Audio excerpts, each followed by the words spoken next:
تو صرف نیکی کی وجہ سے اللہ تعالیٰ نے ان کو خلافت نہیں دی، خلافت کے لیے علم کو لازمی قرار دیا۔ آج بھی آپ دیکھیں دنیاوی اعتبار سے بھی دنیا کے اندر جو قومیں دوسری قوموں کو چلا رہی ہیں، لیڈ کر رہی ہیں، یا پوری دنیا پر حکومت کر رہی ہیں، وہ وہی قومیں ہیں جو دنیاوی اعتبار سے بھی علم میں زیادہ ہیں۔ تو ہم علم میں پیچھے رہے، اس لیے وہ دنیاوی لحاظ سے جو خلافت تھی وہ ہم سے چھن گئی۔ ہاں دین چونکہ صرف ہم ہی سیکھتے ہیں، لہذا وہ اس کا ہمیں پتہ ہے۔ تو پہلی وحی کا پہلا لفظ ہے علم حاصل کرو۔ اب علم کس چیز کا حاصل کرنا ہے؟ اقرأ بسم ربک الذی خلق، پڑھو اپنے پروردگار کے نام کے ساتھ، یا پڑھو اپنے پروردگار کے نام کو، یعنی تم کریشن ہو، تم تخلیق ہو، تم مخلوق ہو، اپنے خالق کے بارے میں علم حاصل کرو کہ جس نے تمہیں پیدا کیا ہے کیوں پیدا کیا ہے، خالق ہے کون، کریٹر کون ہے، اس نے تمہیں دنیا میں کیوں بھیجا، اس کا مقصد کیا ہے۔ تو اپنے خالق کے بارے میں علم حاصل کرو۔ اقرأ بسم ربک الذی خلق، اپنے پروردگار کے نام کے بارے میں جانو، اس کے کام کے بارے میں جانو، اس کے مشن کے بارے میں جانو جس نے پیدا کیا ہے۔ اور پھر اگلی جو دوسری آیت ہے خلق الانسان من علق۔ دنیا میں جتنی بھی آپ دیکھیں کمپنیز ہیں یا مختلف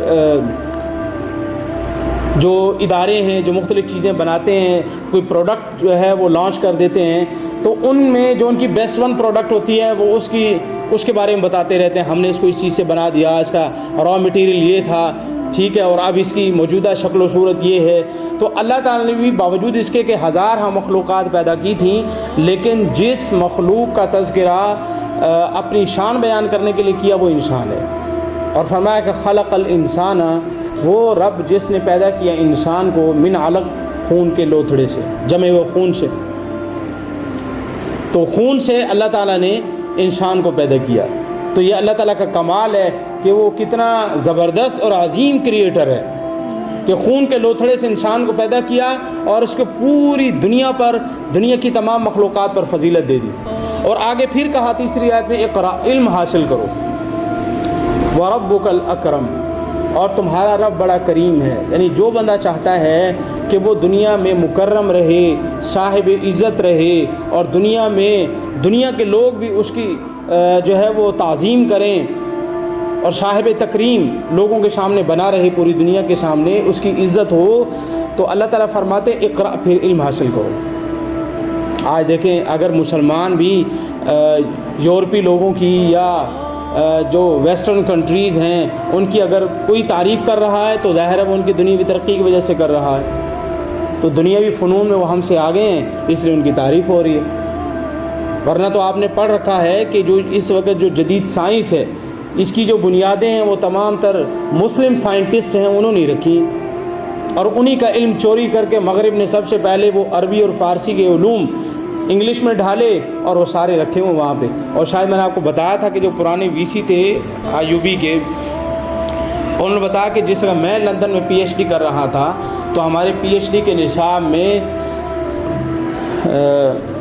مقدمہ ابن خلدون، علامہ ابن خلدون کا مقدمہ ہے، ان کی کتاب ہے، وہ PhD کا سلیبس ہے انگلش میں، لیکن وہ اصل کتاب انگلش میں نہیں ہے۔ تو انہوں نے سب سے پہلے یہی کام کیا کہ اگر ہم اپنے بچوں کو پہلے فارسی پڑھائیں، عربی پڑھائیں، پھر وہ سیکھیں تو کبھی بھی نہیں ایسا کر پائیں گے۔ تو پہلے انہوں نے سارے علوم ترجمہ کر کے اپنی کتاب مادری زبان میں لائے اور پھر اپنے بچوں کو وہی مادری زبان پڑھائی، اور ہمارے مسلمانوں کو بے وقوف بنایا ہوا ہے کہ نہیں، اگر علم حاصل کرنا چاہتے ہو تو پہلے انگلش پڑھو ورنہ کچھ بھی نہیں آئے گا۔ سب سے بڑا جو مطلب ہم اجمی لوگوں میں، یا یوں کہہ لیں کہ ہم جو اردو بولنے والے ہیں یا کوئی بھی ہماری مادری زبان ہے، ہمارے اور کامیابی کے بیچ میں جو سب سے بڑا بیریئر ہے وہ لینگویج کا ہے۔ ہماری ساری صلاحیتیں تو ABC یاد کرنے میں لگ جاتی ہیں۔ اب آپ دیکھیں جو اردو ہے، اردو کا کو جو مضمون ہے یا کسی شعر کی تشریح ہے وہ آپ انگلش کی نسبت زیادہ لکھ لیتے ہیں، اور اتنا پڑھنا بھی نہیں پڑتا، اور صرف تھوڑا سا ہی پڑھا جائے تو بہت سی چیزیں ذہن میں بیٹھ جاتی ہیں۔ اسی وجہ ہے کہ اس زبان کے ساتھ ہمیں مناسبت ہے، لیکن انگلش کے ساتھ ہمیں مناسبت نہیں۔ بہرحال وہ ایک پوری دنیا میں ہی ایک یہ مسئلہ ہے، لیکن ہمیں پڑھنا ہے، بہرحال انگریزی زبان کو بھی پڑھنا ہے، اس کو سیکھنا ہے۔ تو بات یہاں چل رہی تھی کہ اللہ تعالیٰ نے فرمایا ہے کہ اگر تم چاہتے ہو کہ تم صاحب عزت رہو اور کریم رب تمہیں دنیا میں صاحب کرامت بنا دے، عزت والا بنا دے، تو پھر اقرا، علم حاصل کرو۔ علم حاصل کے بغیر تم عزت والے نہیں بن سکتے۔ آگے پھر فرمایا کہ علم حاصل کیسے ہوگا، علم کے اسباب کیا ہوتے ہیں۔ علم حاصل کرنے کا سب سے بڑا ذریعہ قلم ہے۔ تو الذی علم بالقلم، وہ اللہ جس نے انسان کو تعلیم دی قلم کے ساتھ۔ اور یہ قلم اتنی عظیم شے ہے کہ 29ویں پارے میں اس کی قسم کھائی ہے، نون والقلم وما یسطرون، کہ قسم ہے قلم کی اور اس کی جو وہ سطریں تحریر کرتے ہیں، ان سطروں کی بھی قسم ہے جو قلم کے ذریعے سے لکھی جاتی ہیں۔ تو قلم کی عظمت کو بیان کیا قسم کھا کر۔ یہ اللہ تعالیٰ کی عادت ہے کہ جس چیز کی اہمیت بڑھانی ہو تو اللہ تعالیٰ اس کی قسم کھا لیتے ہیں۔ کہیں پر قرآن میں گھوڑوں کی قسم کھائی، کہیں تہجد کے ٹائم کی قسم کھائی، کہیں پر کس چیز کی قسم کھا رہے ہیں، کہیں پر شہر مکہ کی قسم کھا رہے ہیں، لا اقسم بہذا البلد، کہیں پر آپ صلی اللہ علیہ وسلم کی عمر کی قسم کھا رہے ہیں، لا عمرک، کہ آپ کی عمر کی قسم۔ تو یہ اللہ تعالیٰ کی عادت ہے۔ تو بہرحال یہاں یہ بتایا گیا کہ قلم کا خوب استعمال کریں، قلم کے ذریعے سے علم حاصل کرنا ہے۔ اور اس کے بعد آگے چل کے پھر فرمایا کہ علم الانسان ما لم یعلم، اپنے اس رب کے بارے میں علم حاصل کرو جس نے انسان کو وہ کچھ سکھایا جو وہ نہیں جانتا تھا۔ اب حضرت علی رضی اللہ تعالیٰ سے اچھا اس علم سے کیا مراد ہے؟ دنیاوی فنون تو اس کے ضمن میں آ جاتے ہیں، لیکن اصل علم سے کیا مراد ہے؟ مفسرین کا اس بات پر اتفاق ہے کہ جہاں کہیں بھی علم کا لفظ قرآن میں آیا ہے یا حدیث میں آیا ہے، اس علم سے مراد علم دین ہے، دین کا علم حاصل کرنا مراد ہے۔ کیونکہ جس علم کو حاصل کرنا فرض ہے، ظاہر ہے سب سے پہلے اس کام کو خود نبی کریم صلی اللہ علیہ وسلم نے کیا ہوگا، اسی کی تلقین کی ہوگی، وہی اپنے اسٹوڈنٹس کو سکھایا ہوگا، وہی جبریل آ کر سکھاتے ہوں گے، تو وہ کون سا علم ہے؟ سب کو ہی پتہ ہے۔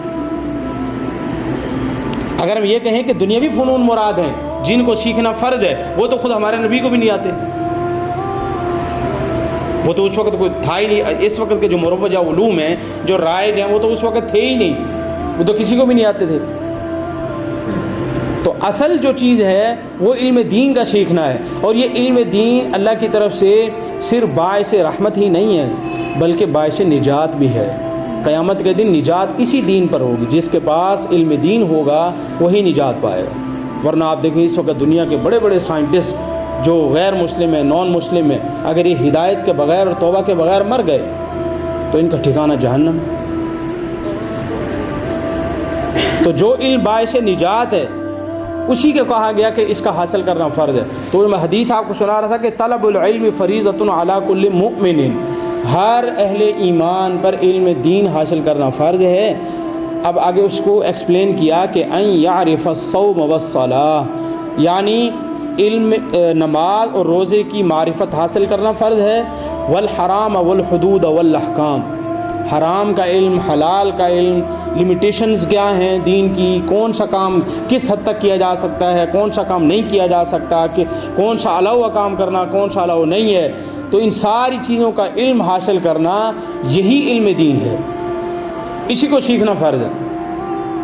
عبداللہ بن مبارک رحمۃ اللہ علیہ بہت بڑے تابعی ہیں، بہت بڑے مجاہد ہیں، دن کو جہاد کیا کرتے تھے اور روزہ رکھ کر جہاد کرتے تھے دن کو، اور رات کو جو ہے ساری رات مصلی پہ ٹھہرتے تھے، مشہور ہیں، اور یہ اپنے وقت کے بادشاہ تھے۔ اللہ نے ان کو، تو آپ گوگل پہ جا کے لکھیں عبداللہ بن مبارک، صرف اتنا نام لکھ لیں عبداللہ بن مبارک، ان کی زندگی کے بارے میں آ جائے گا تفصیل۔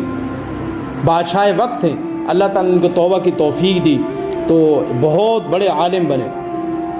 یہ امام بخاری رحمۃ اللہ علیہ وغیرہ یہ عبداللہ بن مبارک کے شاگردوں کے شاگرد ہیں۔ تو ان سے پوچھا گیا کہ علم دین کتنا حاصل کرنا چاہیے؟ انہوں نے کہا کہ جس بندے پر جس کام کا کرنا فرض ہے اس کے بارے میں مسائل کا علم ہونا چاہیے۔ مثال کے طور پر ایک آدمی پر نماز پڑھنا فرض ہے، تو اب نماز کے مسائل اسے آتے ہوں، ظاہر نماز کے لیے وضو کرنا بھی فرض ہے، اسے وضو کے مسائل بھی آتے ہیں۔ ایک آدمی جو ہے وہ روزے رکھتا ہے تو روزے کے مسائل اس کے آتے ہیں، روزے اس پر فرض ہیں۔ ہاں جو چھوٹا بچہ ہے ابھی، چونکہ اس پر روزے فرض بھی نہیں، اس لیے اس کو یہ مسائل آنے ضروری بھی نہیں ہے، لیکن بغیر پڑھے آئیں گے کیسے؟ اس لیے روزے فرض ہونے سے پہلے یعنی جب یہ بالغ ہوگا تب اس سے پہلے یہ ضرور ان مسائل کا علم حاصل کر لے۔ اس طرح ایک بندہ وہ دکان چلاتا ہے، بزنس کرتا ہے، اس کی کسی چیز کی دکان ہے، کوئی ریڑھی لگاتا ہے، کوئی کاروبار کرتا ہے، اب اس کو کاروبار کے مسائل آتے ہوں۔ اسی طرح کوئی شخص صاحب حکومت ہے، بخاری شریف میں حضرت عمر بن خطاب رضی اللہ تعالیٰ کا قول ہے کہ تفقہوا قبل ان تسودوا، تم کسی عہدے پر فائز ہونے سے پہلے علم دین حاصل کرو تاکہ تمہیں پتہ چلے کون سا کام کرنا ہے کون سا نہیں کرنا۔ کوئی 22ویں گریڈ کا آفیسر بن گیا، وزیر اعظم بن گیا، وزیر اعلیٰ بن گیا، اب وزیر اعلیٰ کی ذمہ داریاں کیا ہیں، اللہ تعالیٰ نے اس کے اوپر کیا کیا اس کی ڈیوٹیز لگائی ہیں، وہ جب تک علم دین حاصل نہیں کرے گا اس کو کیسے پتہ چلے گا؟ اور جب اس کو پتہ ہی نہیں ہوگا تو وہ عمل ہی نہیں کرے گا، وہ تو یہی کہہ دے گا مجھے تو پتہ ہی نہیں۔ اور خود امام بخاری رحمۃ اللہ علیہ حضرت عمر بن خطاب کا یہ قول لکھنے کے بعد آگے مزید اس کو ایکسپلین کرتے ہیں کہ بالکل ایسا ہی ہے کہ تمہیں کوئی بھی عہدہ حاصل کرنے سے پہلے تمہیں دین کے احکام اور مسائل آتے ہوں، اور پھر فرمایا کہ اس بات پہ شرم نہ کیا کرو کہ ہماری عمر تو اب اتنی ہو گئی ہے۔ فرمایا صحابہ کرام بوڑھے ہو گئے تھے پھر بھی علم دین سیکھا کرتے تھے۔ آپ نے پچھلے سال جو ہے وہ سورہ بقرہ کے اندر پڑھا ہوگا کہ حضرت عمر فاروق نے سورہ بقرہ کتنے سال میں سیکھی؟ 12 سال میں۔ ان کے بیٹے عبداللہ بن عمر نے 8 سال، اب 12 سال لگا دیے۔ ہمارے ہاں تو تراویحوں میں اگر قاری صاحب 30 منٹ لگاتے تو کہتے وقت ضائع کر دیا، یہ تو بیکار آدمی۔ اصل قاری صاحب تو وہ جو 10 منٹ پہ پورا قرآن ختم کر دے، اور ادھر وہ 12 سال میں صرف سورہ بقرہ سیکھ رہے ہیں۔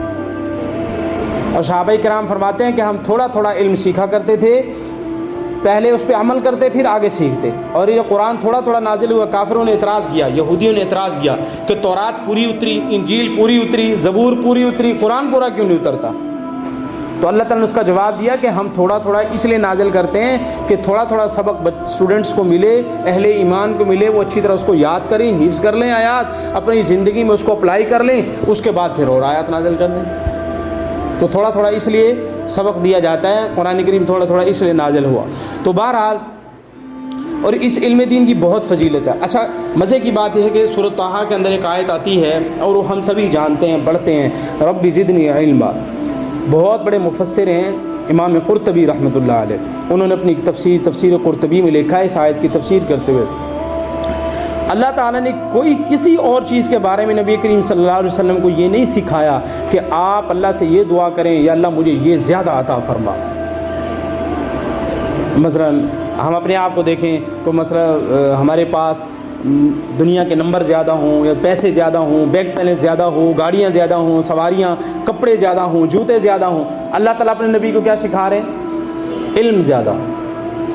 اور اس سلسلے میں ایک حدیث ہے جو آپ لوگوں نے پڑھی ہوگی کہ اللہم انی اسألک علما نافعا، یا اللہ علم ایسا دے جو نفع دے مجھے بھی، سوسائٹی کو بھی، باقی لوگوں کو بھی۔ میں خود علم حاصل کروں تو میری آخرت سنور جائے، دنیا میں اس کے ذریعے حلال کماؤں، یہ علم نافع ہے۔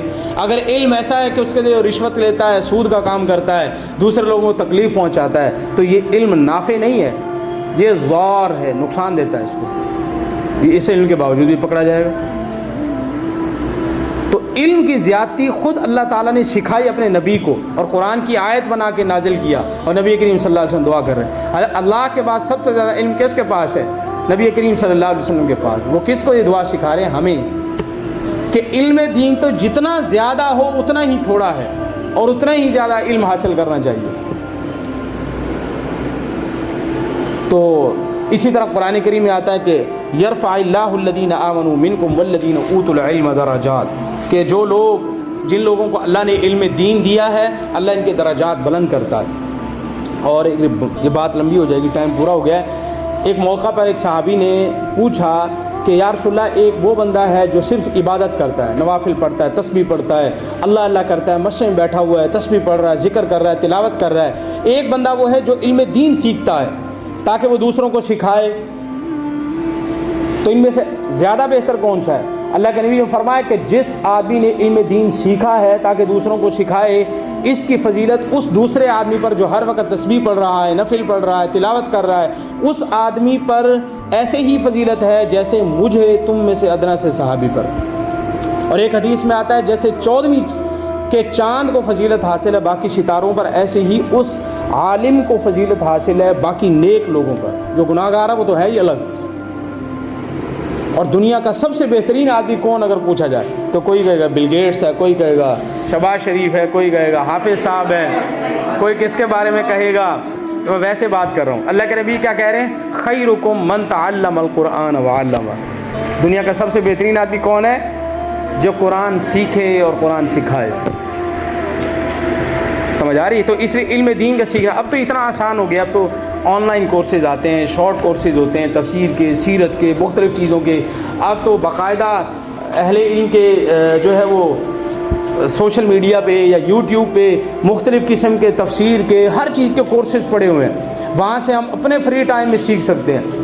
تو یہی ہے کہ ہم خود سنجیدہ ہوں اور اس کی اہمیت کو سمجھیں. اور ایک حدیث سنا کے بات ختم کرتا ہوں. اللہ کے نبی صلی اللہ علیہ وسلم ارشاد فرمایا کہ ان اللہ یبغض کل عالم بالدنیا وجاہل بالآخرہ. اللہ تعالیٰ ایسے شخص کو انتہائی ناپسند کرتے ہیں جس کو دنیا کی نفع کی اور دنیا کی چیزوں کا تو پتہ ہو اور آخرت کے بارے میں وہ بالکل کورا ہو. آخرت کا اس کا کچھ دنیا کیسے کمانی ہے یہ پتہ ہے، لیکن آخرت کیسے آئے گی اسے یہ نہیں پتہ. دنیا والوں کو کیسے راضی کرنا اسے یہ پتہ ہے، لیکن آخرت والے کو کیسے راضی کرنا یہ نہیں پتہ. مخلوق کیسے خوش ہوگی اس کو یہ پتہ ہے، خالق کیسے خوش ہوگا اسے یہ نہیں پتہ. تو اللہ تعالیٰ ایسے بندے کو بالکل ناپسند کرتے ہیں. اور اس سلسلے میں اور بہت سی وعید ہیں جو قرآن کریم میں اور احادیث میں آتی ہیں.